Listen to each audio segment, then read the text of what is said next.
All right, so let's take a look at U.S. Disney parks and towns, cancels, and auxiliary markings. Right, so Disney is an interesting subject, especially for the thematic collectors. And do philologists consider Disney to be a serious subject and for philately? And generally, no.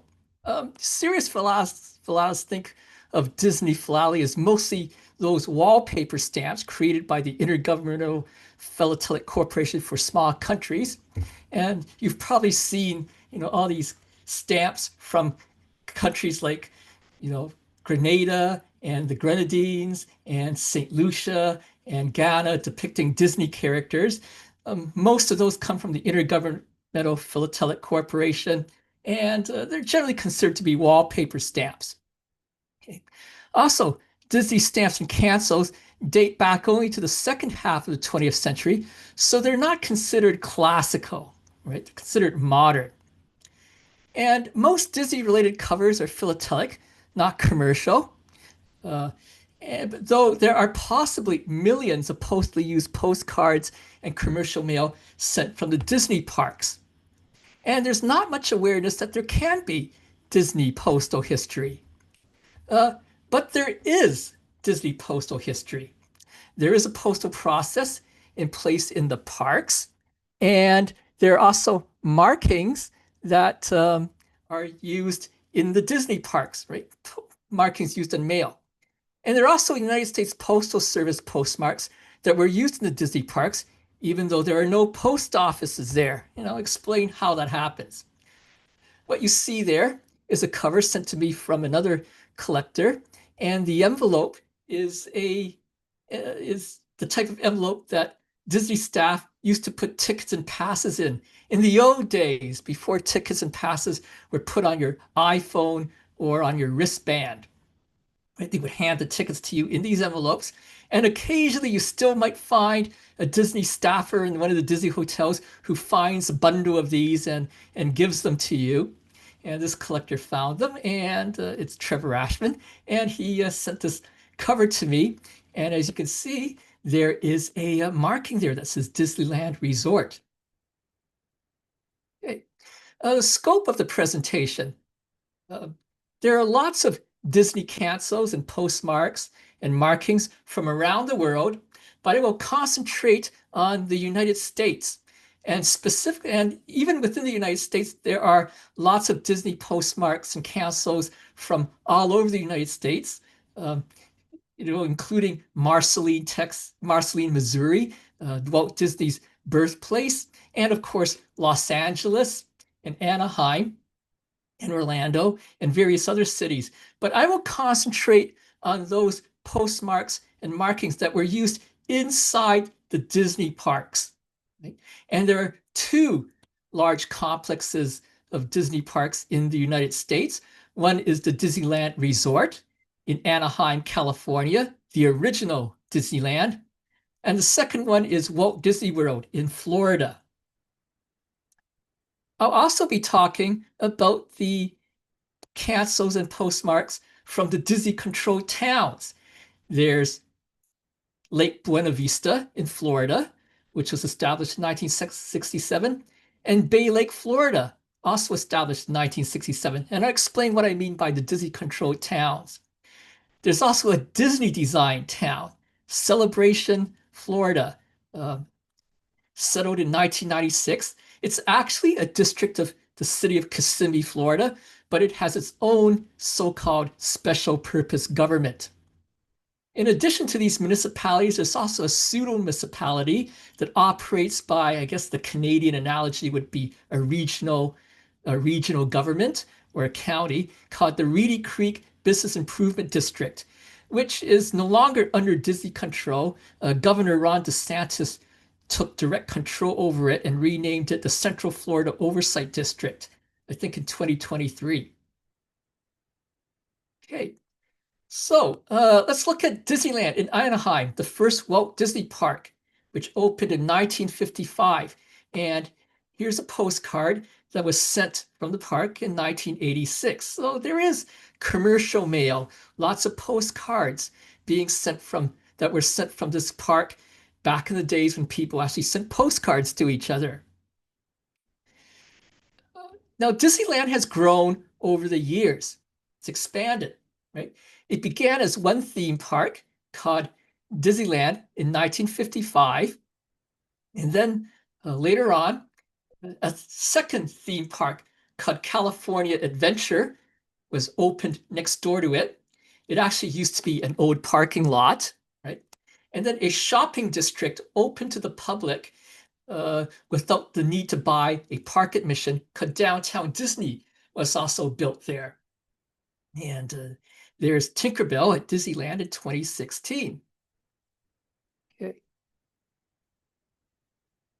Now, Walt Disney's 1955 proposal, or prospectus to the investors for Disneyland, proposed building a post office in Disneyland.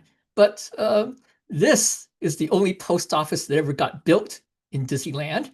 It's not a real post office. It's actually just a big prop in Toontown, right, where the characters live. But visitors do send mail from Disneyland, and there is a postal process there. So how does this postal process work? Well, first, let's start from the left, with the stamp on the left. The visitors write their letters and postcards, and then they post mail into non-USPS mailboxes in Disneyland. Yes, there are mailboxes, there are letter collection boxes, but they are not owned by the United States Postal Service. And then Disney staff collect the mail from the mailboxes and deliver it to the local United States Postal Service post office, where it enters the mail stream. In Disneyland, you will find these mailboxes, right? And although they look like US Post boxes, they are not. They're owned by Disney, right? There's one from Main Street Disneyland. Oh, and there's another one in the center from Buena Vista Street in California Adventure. And they typically look like old vintage US mailboxes. The exception is that red one that I found in San Francisco Square in California Adventure. That's the big park next door to Disneyland. It's made up to look like a vintage Japan Post mailbox. And that's because San Francisco Square is the Japanese-dominated version of San Francisco from the animated film Big Hero 6, which still takes place in the United States, but for some reason, Japan Post is operating there. Okay. Now, there are postal markings, or non-postal markings, as I sometimes call them, available in Disneyland. You can go to the guest relations office in City Hall in Main Street, Disneyland, and ask to use a rubber stamp, which reads Disneyland Resort. And the reason why I call them non-postal markings is because they're not mandatory for the mail to get picked up by Disney staff and delivered to the post office, right? You can drop mail off into the boxes and it'll still get picked up by the staff and sent to the post office. These are completely discretionary. They're not required, but people find them to be a nice souvenir of Disneyland, and you can get them put on your mail. Now, originally, the marking was in a large font in black. And this was in use until Disneyland closed for the COVID pandemic on March 14, 2020. Now, Disneyland stayed closed for over a year, and it reopened in April 30th, 2021, right? And then when it sometime after it reopened, the guest relations office in City Hall switched to using a different rubber stamp. Same design, but in a smaller font and in red ink. And it must have happened sometime after April 30th, 2021. I observed it in use by September 2022. Okay. So here's a cover that I sent in February 2020, just before the pandemic shutdown occurred. And it's got, there's the marking in the center, Disneyland Resort. And it's got the spray-on cancel from the Santa Ana Processing and Distribution Center, right? That's a big United States Postal Service processing and distribution center, mail sorting center in Santa Ana, California, where much of the mail from Anaheim gets processed. But it's not the only processing and distribution center there, as we shall see. Okay. And here's a cover sent from Disneyland in September 13th, 2022. You can see that the marking, the auxiliary marking, is now in red and a smaller size than previously used. Right? I couldn't resist making a Ronald and Nancy Reagan themed cover when that Nancy Reagan stamp was available. That black marking, though, did not go completely out of use. Instead, it was sent to the park next door, California Adventure, where you can go to guest services at the Chamber of Commerce building and use it there. So there it is in use from a cover that I sent from California Adventure. And it's got, I used the Mulan cachet because that was during the time of the Lunar New Year celebration at the Disneyland Resort. Okay. Oh, I should mention that the Disneyland Resort, with the word resort applied to it, refers to the collective property of Disneyland, California, and downtown Disney, and the hotels.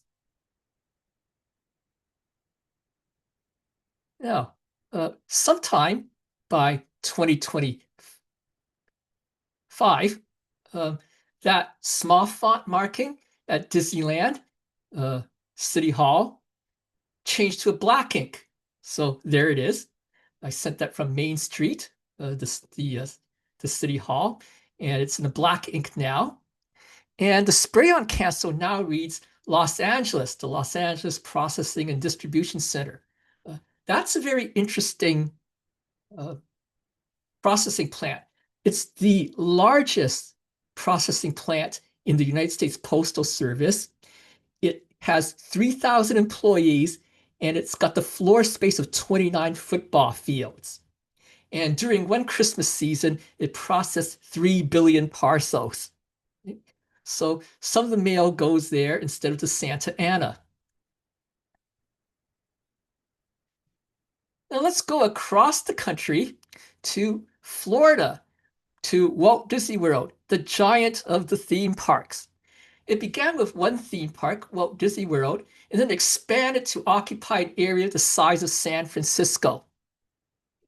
There are people who walk from one end of Disneyland in Anaheim to the other end of Disneyland.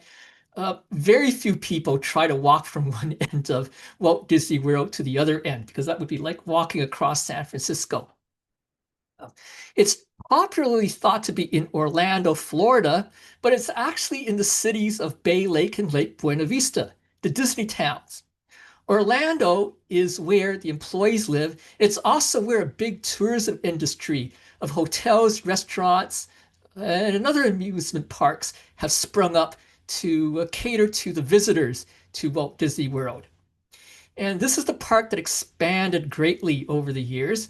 It began with the Magic Kingdom in 1971. And then in 1982, Disney built another park next door to it. It's called Epcot. And the initials stand for the Experimental Prototypical City of Tomorrow. And then in 1989, it added another park called Hollywood Studios. In 1998, it added yet another park called Animal Kingdom. And in addition to the 4 main theme parks at Walt Disney World, there are 2 water parks, Blizzard Beach and Typhoon Lagoon. Neither is open all year round, but when one is closed, the other is open. And like in the park or resort in Anaheim, California, there's a retail and restaurant area here called Disney Springs that is open to the public without the need to buy a park admission. The postal process at Walt Disney World is the same at Disneyland. There are letter or mail collection boxes there that resemble vintage US mail boxes. you've got to, you know, hold down the lid to see if it's actually a box in use, because in the Walt Disney World, some of the boxes are functioning letter collection boxes where Disney staff will go and empty out the mail, and others are just props, right? And that they're used to decorate the place. And the props usually have the lid or the lever wired shut. Okay. You also notice that in all these mailboxes, there's a rectangular sign. You can see it right at the front that advises you that mail from this posted into this box will be collected by Disney staff and taken over to the US Post Office. So that's to make sure that you know that it's not really United States Postal Service workers coming to get the mail. Walt Disney World has its own auxiliary marking, and you can get that again, at City Hall in Main Street, USA. They have a City Hall over there as well. And it's a more attractive, more innovative marking. It's round, it's circular, and it says Main Street, USA, Magic Kingdom. And there's a Magic Kingdom logo in the center. Every time I've gotten it, it's been in green ink, but I've seen tourist videos where people have gotten it in black ink, but I've never actually seen a black ink version. It comes on a self-inking device, so it's not like you can, put another ink pad there and get it in black ink. Now, because this marking is circular, it's tempting to use it as a sort of pseudo postmark on your mail. Right. And in Disney Springs, the retail area, there is a balloon by a company called Aerophile, and you could board the balloon and ride up it to an altitude of 400 feet. And I thought, hey, this is a great way to get balloon flown covers. So I bought some postcards and put the US domestic postcard rate stamps on them. There it is. And canceled them with the auxiliary marking and carried them with me as I rode this balloon up 400 feet, and then later added this paste on cachet showing that I had carried the mail up to 400 feet. So if you ever want to make your own balloon covers, go to Disney Springs in Orlando. Okay. Now here's an interesting philatelic item. In 1999, Lynn Stamp News reported that Walt Disney World would have a special postmark for the millennium. Right? You remember the millennium and Y2K. And this would be in use from about late 1999 to December 31st, 2000. And I thought, oh, well, this is great. I'll be visiting Walt Disney World in December 2000. I should get this postmark on my mail. Well, when I got there, I found out it wasn't really a postmark. The Walt Disney World had used the wrong terminology when communicating with Lynn Stamp News. It actually turned out to be a meter marking with a pseudo postmark on it. Here it is. And let's take a look at it. Every postmark, every meter marking back in the old days of mechanical meter marks had one and maybe two parts. They all had something called the indicium, and that's the part that actually pays the postage. And all US meter marking indiciums had the denomination on them, as well as the name of the city where the mail originated from and the date, right? That constituted a postmark for USPS purposes. So the indicium there shows that it originated in Lake Buena Vista, Florida, right? Which is interesting. A lot of meter markings also had something called the slug. And the slug was another metal die put beside the indicium, and it impressed usually a company logo or advertising for the meter user. In this case, the slug is the fake or pseudo postmark. It reads postmark Epcot 2000, WDWFL, which stands for Walt Disney World Florida, Millennium Central, because Epcot billed itself as being the center of all millennium celebrations throughout the world. And a date, I think it's a bit blurred, but I think it reads 1999-0101, right? So the beginning of the millennium celebrations that lasted 2 years. Now, the Indicium's postmark city is Lake Buena Vista, Florida, which is a city with no post office. But I'll explain how Lake Buena Vista can have postmarks without a post office later on. Uh, Walt Disney was somewhat of a control freak, and I'll give more examples later on. And the company founded continued that obsession with controlling everything that happens on the Disney parks. For example, if there's a medical emergency in Walt Disney World or Disneyland, ambulances do not go into the parks. Instead, Disney's own EMS staff will carry the patient out to the gates of the park, and then the real ambulance from the hospital will collect the patient there. Right? And you can see this obsession with controlling everything that happens at the parks in the way the mail is processed. No USPS workers go to Disneyland or Walt Disney World. The mail is picked up by the Disney employees and then given over to the post office. So imagine my surprise in January 2023 when I found a United States Postal Service box, that blue box, outside the Art of Disney store in Disney Springs, Orlando. It was the first time I'd ever seen a USPS box on any Disney property. It is on the property, the part of the property that's accessible by the general public without buying a park admission. So I looked at it, and many US post boxes actually tell you which post office the mail is going to, and I discovered it went to the Sand Lake post office in Orlando, Florida. Here's a cover I made at the Sand Lake post office for National Walk the Dog Day. This particular cover did not actually go into that blue box and go to the post office. This one was mailed directly from that post office. Okay. Now, let's talk about the temporary postal stations, right? Because the United States has a tradition of temporary postal stations, and these are stations that local postmasters set up at special events. For example, show cancels, like at BuffPex, the stamp show in Buffalo, New York, or GAS, the Great American Stamp Show. There's a temporary station there where the local postmaster has cancels. And it's not just stamp shows, but there was a city that had its annual fried onion burger festival one year, and there was a special cancel for that. They have special cancels for anniversaries of local events and celebrations. And this is a U.S. Postal Service tradition that goes all the way back to the U.S. Centennial International Exposition in Philadelphia in 1876. In fact, you can even download a booklet about its temporary station cancels and pictorial postmarks from the USPS website.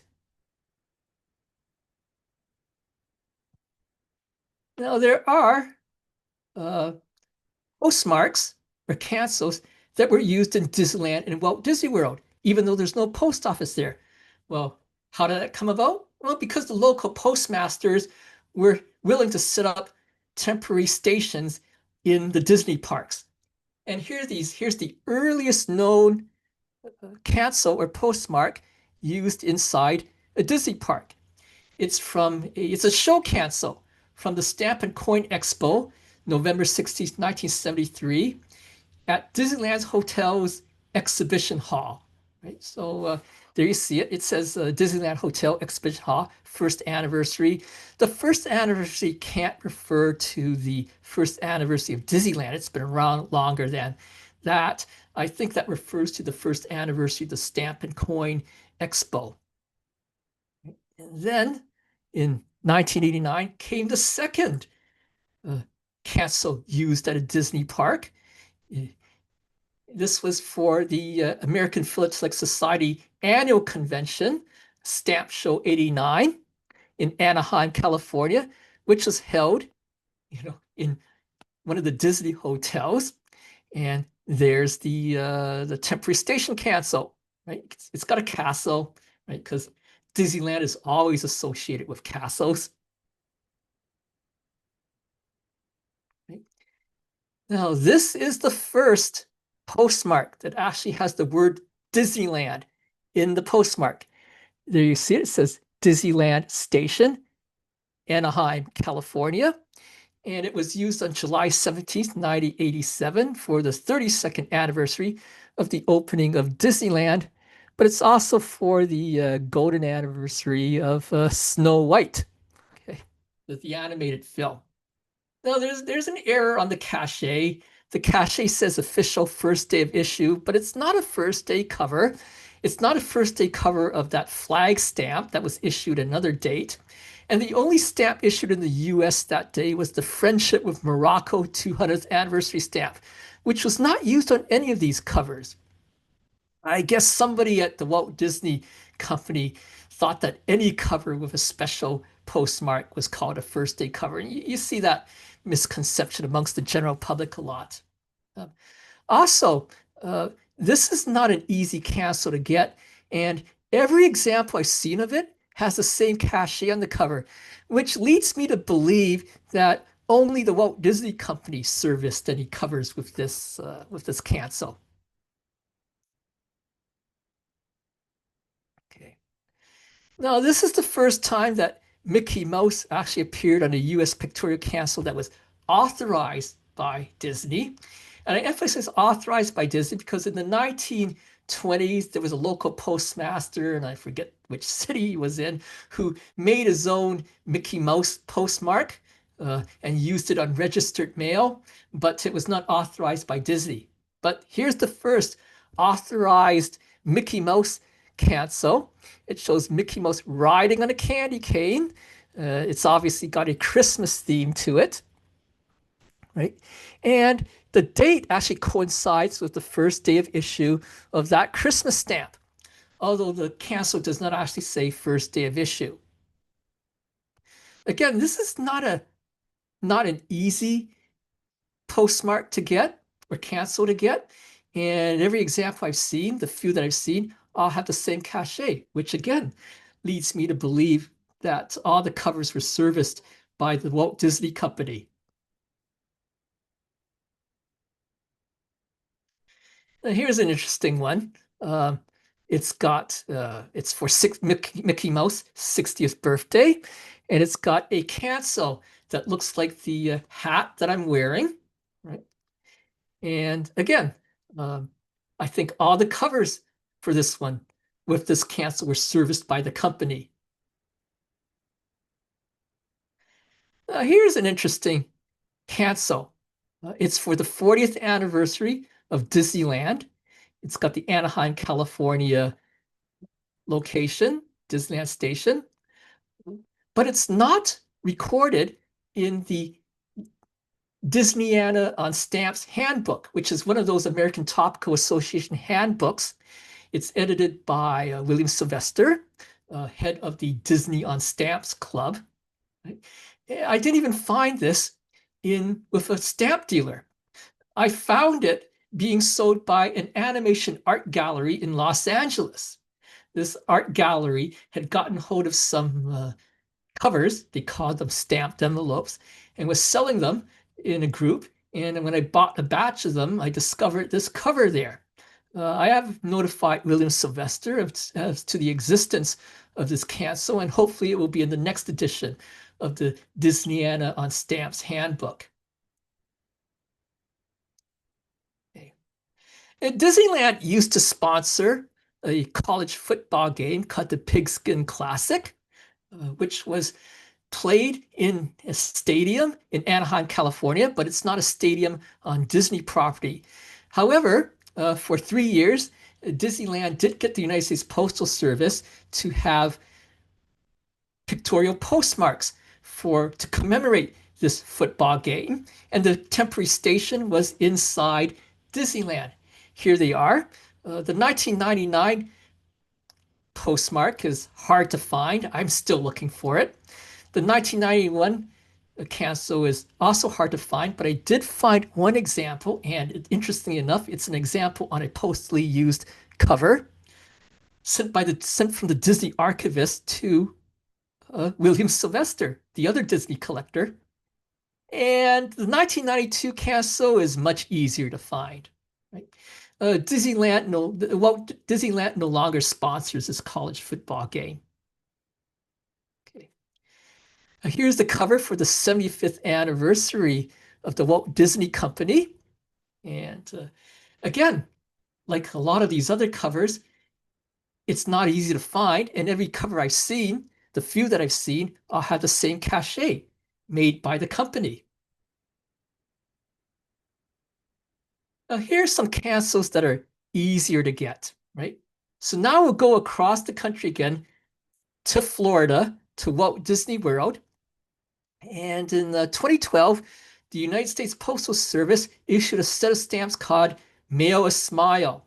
They all had characters from the Pixar movies, right? That's that 3D animation company that Disney distributed their films, and then Disney bought the company, right? So now they're all considered Disney films, right?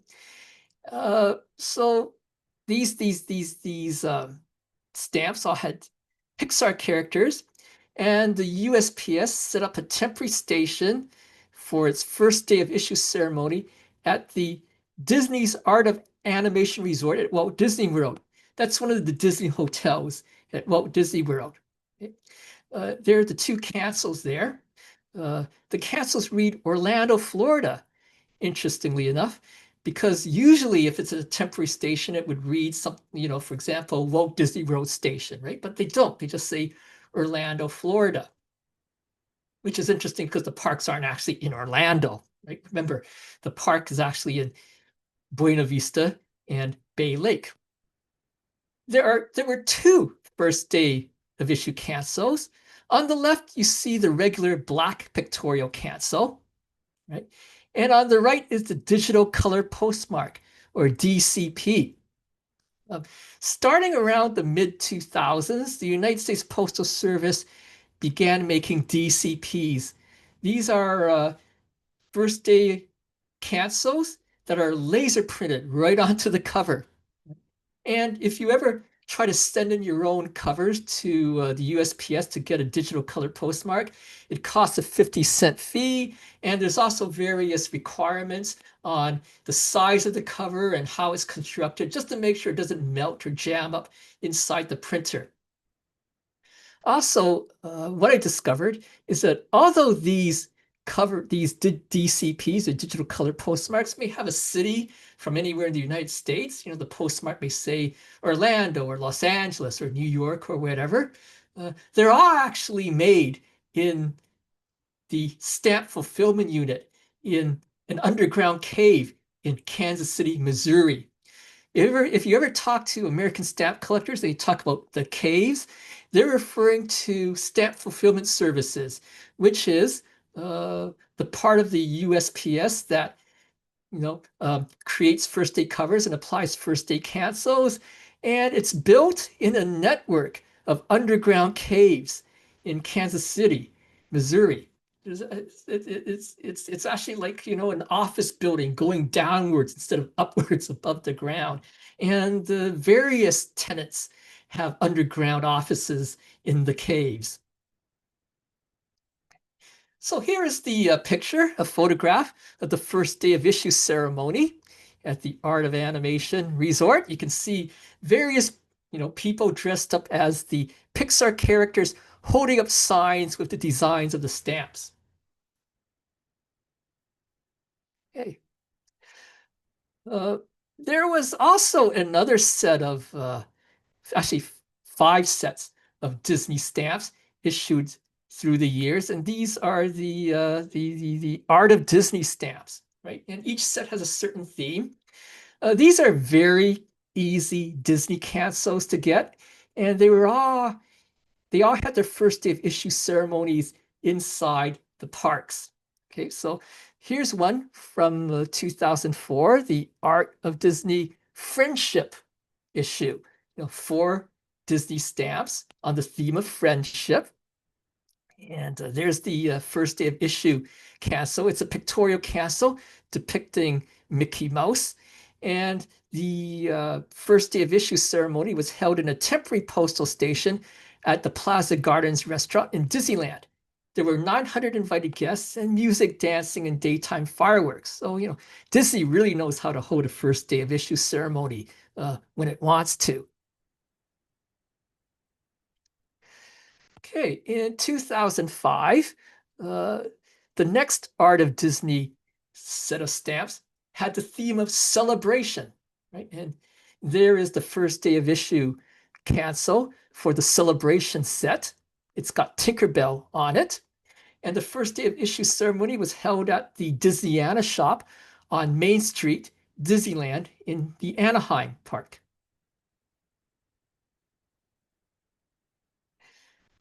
By then, the United States Postal Service had also introduced the digital color postmarks, and this is the digital color postmark for the celebration issue.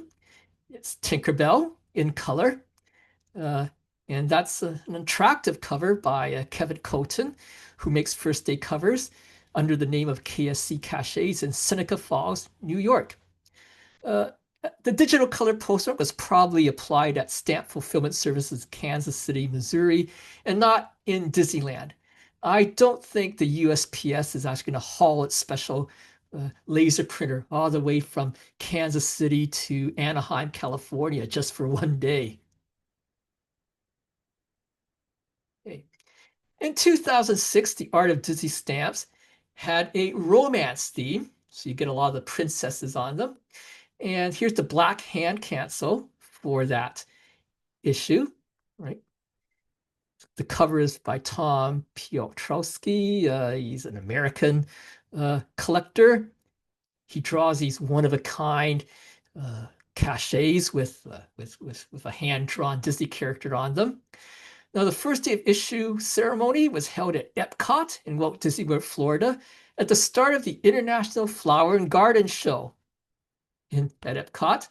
Of course, they timed the USPS and Walt Disney World timed the first day of issue to coincide with the start of a flower show because, of course, flowers are always associated with romance.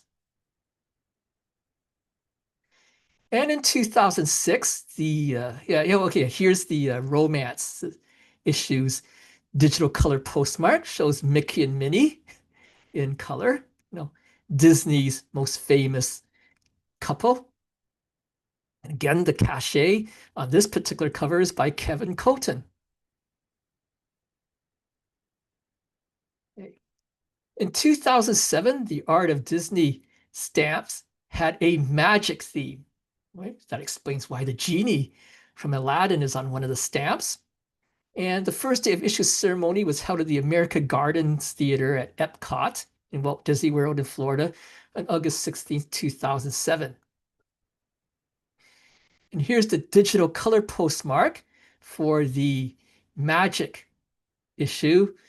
It's got Mickey Mouse as a sorcerer's apprentice from Fantasia. Of course, that's a very fitting image for the Magic issue. And in 2008, the Art of Disney stamps had the Imagination theme.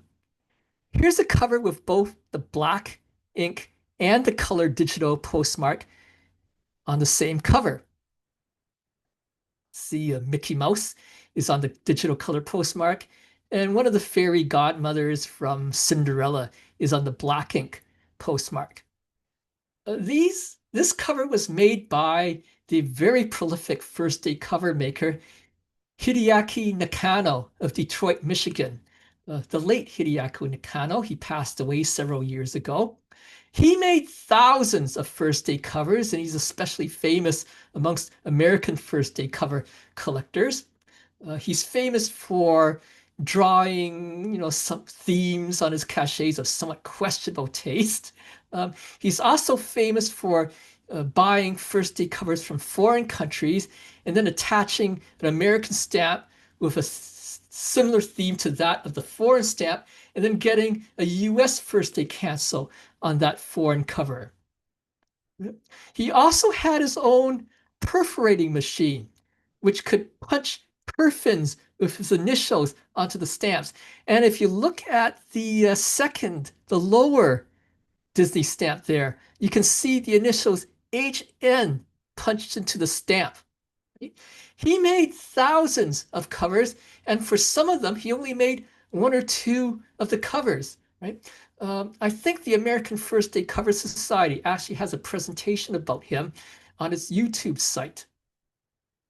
For the Imagination issue, the first day of issue ceremony was held at the Sleeping Beauty Castle in Disneyland, Anaheim. Okay.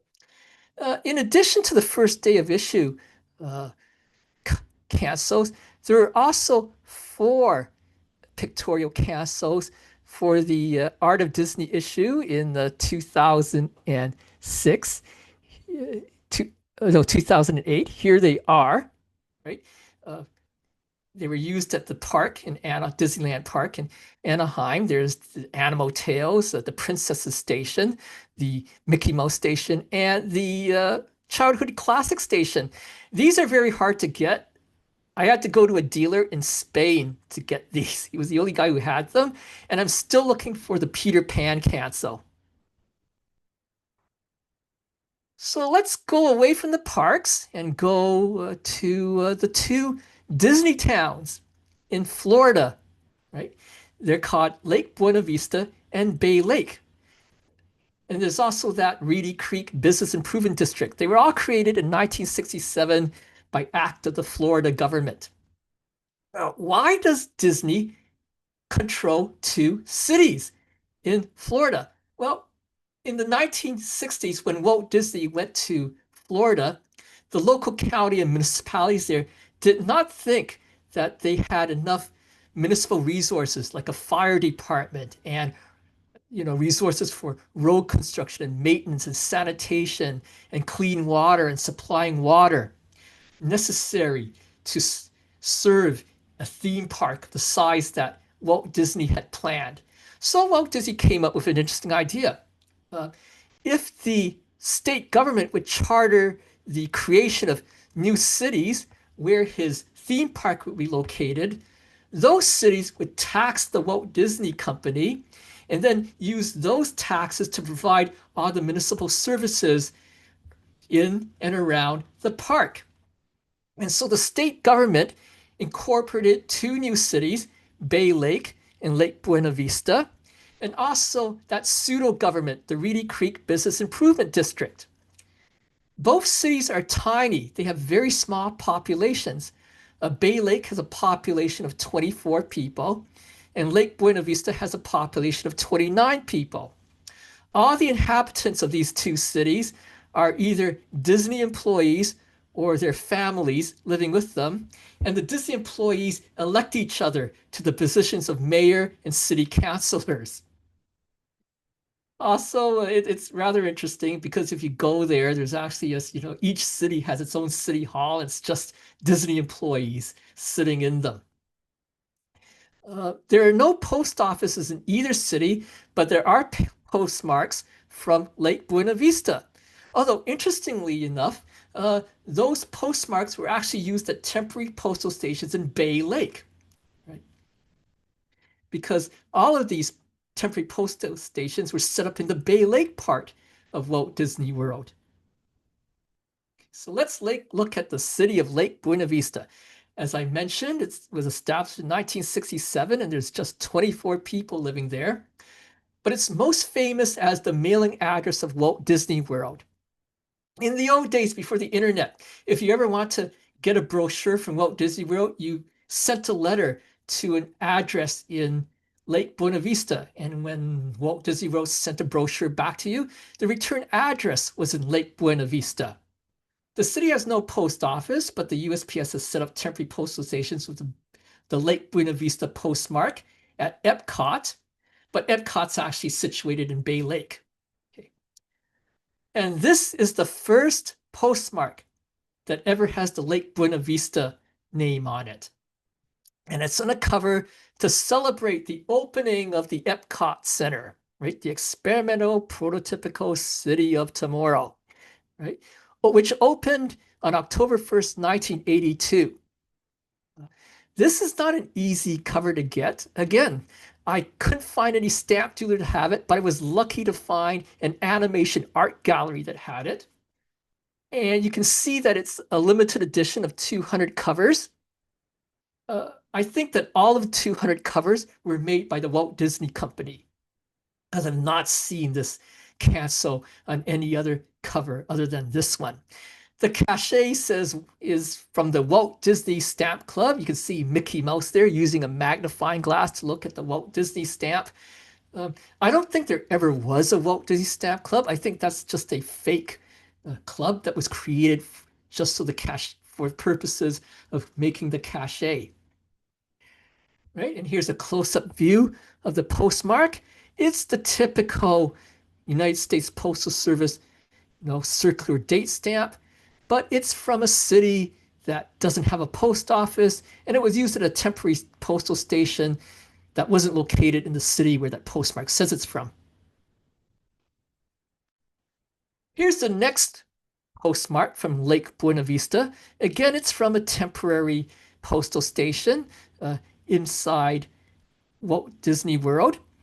It was for the first day of issue of the Prehistoric Animals stamps, right, in 1989.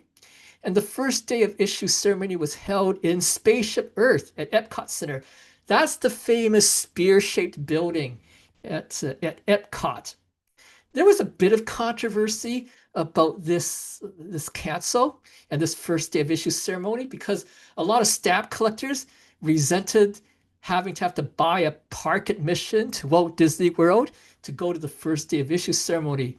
However, the United States Postal Service did set up a table outside Walt Disney World to give away free passes to stamp collectors who want to attend the ceremony.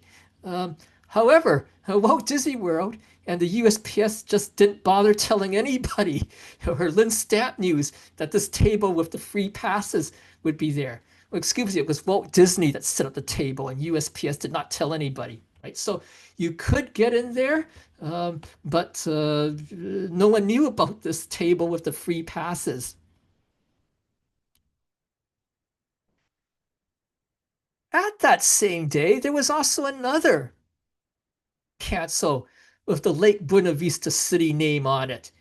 But it was actually used in Orlando, Florida at a stamp show called going on over there.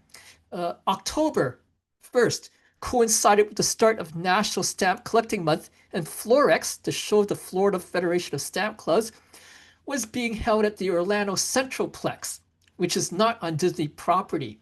And it had a show cancel.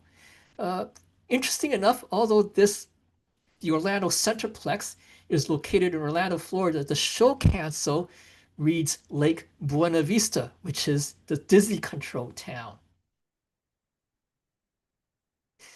And that show cancel has a magnifying glass on it, the tool that stamp collectors use. Here's the last or the latest of the Lake Buena Vista postmarks. It was used in 2000 for the first day of issue of the youth sports stamps at Disney's World of Sports complex at Walt Disney World. Right? There's the hand cancel. And there's the machine cancel, which was probably applied at stamp fulfillment services at Kansas City, Missouri. Many US stamps have both a hand first day of issue cancel and a machine first day of issue cancel. And here's how you can tell the difference. The hand cancel is usually darker than the machine cancel, and it's usually slightly larger with thicker lettering on it.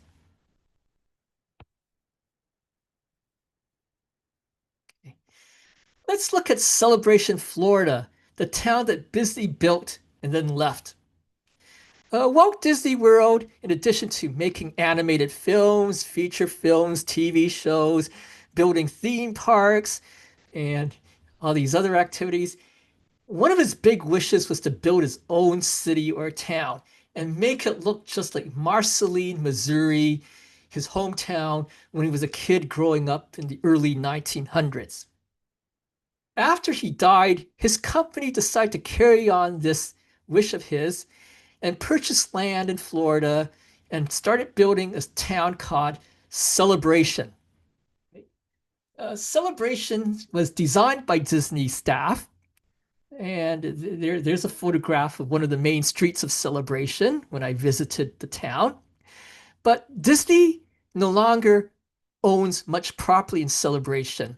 In 1996, just when all the residential properties were ready to receive their owners, the Disney company sold all the residential properties to homeowners. So now the homeowners own the properties. It also sold a lot of the office space. Disney still has some office space in Celebration, but it doesn't really own much property there anymore. Also, Disney doesn't control the town council. Celebration is actually part of Kissimmee, Florida, but it actually has its own special purpose government, which can pass bylaws independently of the city of Kissimmee. On November 18th, 1996, the first homeowners moved into their homes in Celebration, and there was a special postmark for that. Here it is from November 18th, 1996, and the first homeowners are called the founders. Interesting. And the founders actually have a very special status in Celebration. The Celebration holds special picnics and events and parties, which are only for the founders and their descendants. And they have, it's sort of like a weird sort of hereditary nobility that exists in that town. Also, Celebration is not a town where you can just buy a property there or rent an apartment and move there. No, in order to move and live there, you have to be interviewed by a special committee of founders and their family members. Right? That's actually one of the bylaws that their special purpose government has. The ethnic makeup of Celebration, Florida is rather controversial. It's 88% white, whereas the areas surrounding Celebration and Kissimmee are 59% white. There's not a lot of Black people living in Celebration, and the special purpose government claims there's no bias in their interview process. Part of it could also be that a lot of the properties are priced very high to prevent poor people from buying properties there. And in the United States, not every person from a minority group is poor, but let's face it, oftentimes income is linked to ethnicity. Celebration, though, did have a campaign to encourage minorities to apply for jobs there. They can work there, though they're not necessarily going to live there. And I did find minorities and Black people working in the post office. Here's the post office in Celebration. It's got a very attractive architecture with this cylindrical tower. And the staff there were very friendly to me. When I asked if they could do hand back cancels, the postal worker said, sure, I'll just hand cancel your postcards for you and hand them back to me. And she mentioned that the one postal worker I talked to mentioned that she'd met this other stamp collector who had this book with stamps in it. And when this fellow traveled across the country, he got the local postal clerks to cancel the stamp in the book. Right, so she was used to having stamp collectors come and visit Celebration, which is very nice. I've gotten a rather different reception from postal workers in Manhattan, New York. Okay. And there is the circular date stamp from the post office in Celebration. Now, a lot of these postmarks that I've shown you are not easy to get. And that's the sort of the odd thing about Disney-related postmarks. one assumes that everything related to Disney is mass-produced. After all, Disney mass-produces dolls and plush toys and DVDs and T-shirts and anything it can sell to tourists and visitors. But Disney-related postmarks, with the exception of the first day of issue cancels for the Art of Disney stamps, are actually hard to get. I suspect that's because a lot of collectors don't bother going into the parks for the first day of issue ceremonies or for the the one day when the temporary postal station is working, right? And also because maybe a lot of collectors don't even realize these temporary postal stations are being set up. So here's some items which I'm still looking for and which are hard to find. There's a cancel for Disneyland's 35th anniversary in 1990. I've already mentioned that the Disneyland Pigskin Classic cancel from 1990 is hard to get. That one in the lower left-hand corner, the U.S. Saving Bonds 50th anniversary cancel from 1991, used in Disneyland in Anaheim, California. That's a strange one. Why on earth would Disneyland have a temporary postal station for the 50th anniversary of U.S. savings bonds? I don't know, but there certainly was a temporary postal station there for that. And there's another curious one, a special pictorial cancel used in Disneyland for the 200th anniversary of the Bill of Rights in 1991. The one in the upper left-hand corner from 2005 for the Cast Blast in 2005 in Disneyland is especially interesting. Cast Blast is the employees only party, right? For the employees of Disneyland. For some reason, there was a temporary postal station there, and I can't imagine that many people got covers canceled during the employees only party, right? There was also an Art of Disney Princesses Station cancel used at Disneyland in 2006 with a design similar to the 2008 cancel. It shows Snow White, and that's another hard one to get. I've already mentioned that the Peter Pan cancel from 2008 for the Art of Disney Childhood Classic Station. It's hard to get. And I'm still looking for the Radiator Springs grand opening cancel from Anaheim, California. That's Disneyland from 2012. So modern material can be hard to get, especially these US pictorial cancels that are used for just one day at the temporary postal stations. And it's probably not Disney. Like I remember I mentioned that there was a American town that had a temporary postal station for one day for its Onion Burger Festival. I can't imagine there's a lot of collectors who traipsed out to the Onion Burger Festival or sent covers to the local postmaster to get covers canceled. But I was one of them. All right. Okay, so what are we to make of the Mickey Mouse Postal Service? Well, it's funny. Everything to do with Disney has to do with illusions. I mean, films come from something called the Dream Factory, right? That's the nickname for the American film industry, the Dream Factory.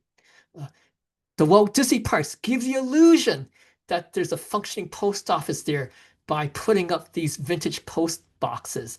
But there is no US post office in the Disney parks. And there's also an illusion that there's a post office in Lake Buena Vista, but there's no post office in Lake Buena Vista. And in any case, that temporary postal station in Lake Buena Vista is actually located in Bay Lake, right? So Disney, in addition, you go to the parks, it's all illusions.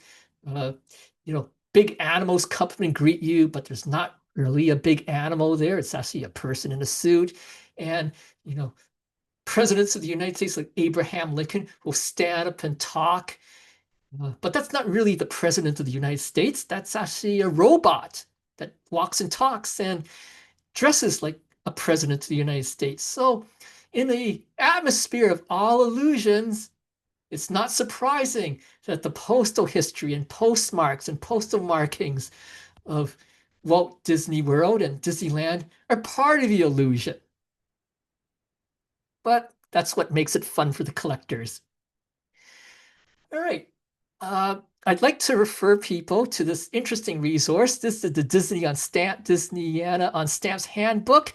It's a big 4-volume handbook edited by William Sylvester, who's actually Canadian, and he's head of the Disney on Stamps Club, which is a study unit of the American Topical Association. If you're ever interested in Disney, go buy this handbook.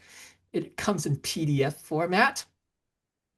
And if you've got any questions on the Disney postmarks used in the parks or other Disney questions, feel free to contact me. There's my email address over there. And the cover is the first day cover of a personalized stamp, one of those picture postage stamps that Canada Post used to make for clients back when we had picture postage.